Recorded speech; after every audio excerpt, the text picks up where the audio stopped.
রহমানির রহিম।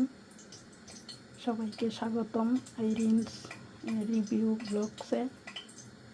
আসসালামু আলাইকুম রহমতুল্লাহি বরকাতুহু। আজকে আমার রান্নায় থাকছে ঘরোয়াভাবে চিকেন মিট, থাকছে লাউ উইথ চিংড়ি মাছ। দেখতে থাকুন। চলে আসলাম লাউ চিংড়ি রান্নায়। দেখুন, আজকে একটা তেজপাতা দিয়ে দিছি, দিয়ে দিব কয়েক ফলি রসুন,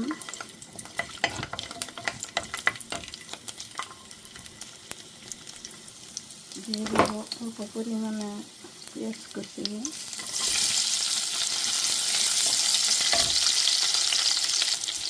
দিয়ে দিব দু তিনটি মরিচ, কাঁচামরিচ।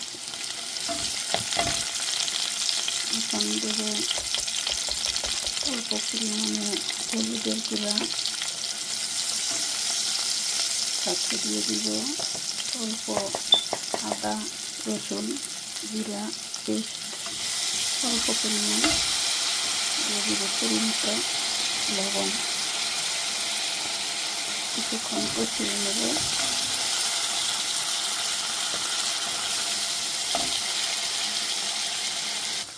এখন দিয়ে দিব চিংড়ি মাছগুলি,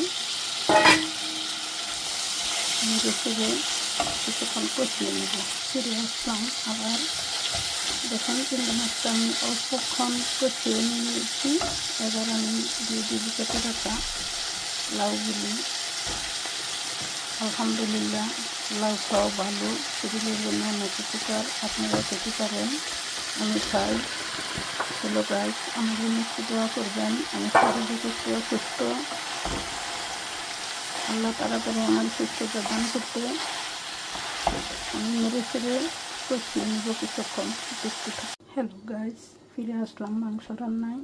দেখতে থাকুন। দিয়ে দেবো দুটো তেজপাতা,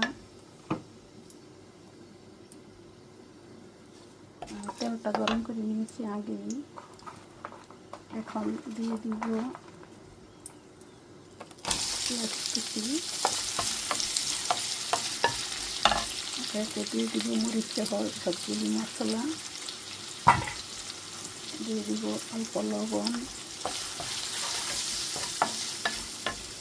সাথে দিয়ে দিব কুচি করা খাটা মতো, দিয়ে দিব অল্প মশলা পেস্ট, আমি হাতে টানিয়ে দিচ্ছি। আমার মশলাটা কষানো হয়ে গেছে, বেশিক্ষণ কষিয়ে নেই, অল্পক্ষণ কষিয়েছি। এবার দিয়ে দিব মাংসগুলো। দেখতে থাকুন। আমি ভালো মতো কষিয়ে ফিরে আসছি। আবার ফিরে আসলাম লাউ রান্নায়। দেখুন, হাফ সিদ্ধ হয়ে গেছে। এবার আমি অ্যাড করে নেব কেটে রাখা টমেটোগুলো। ভালো মতো কষিয়ে লবণটা আপনারা দেখে নেবেন। ভালো মতো কষাবো এখন। আবার ফিরে আসছি, সাথে থাকুন। এবং থাকছে ভাত। আসুন এবার দেখে নিই মাংসটার পরিণতি কী হয়েছে। আমি অল্পক্ষণ কষিয়ে নিয়েছি। ব্রয়লারের চিকেন মুরগি তো বেশিক্ষণ লাগে না মাংস খেতে। মাংস একটু বেশি সিদ্ধ করে খাবেন। আজকে আমি দুটো আলু কেটে নিয়েছি, নতুন আলু দিয়ে রান্না করবো। দেখতে থাকুন। ফিরে আসছি আবার।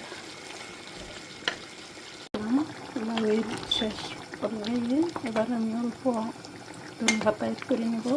ধনে পাতাগুলো সুস্বাদু, প্লাস একটা একটি সবজি, জাস্ট পারফর্ম, খাইতে টেস্ট হয়। আপনারা এভাবে রান্না করে নিতে পারেন।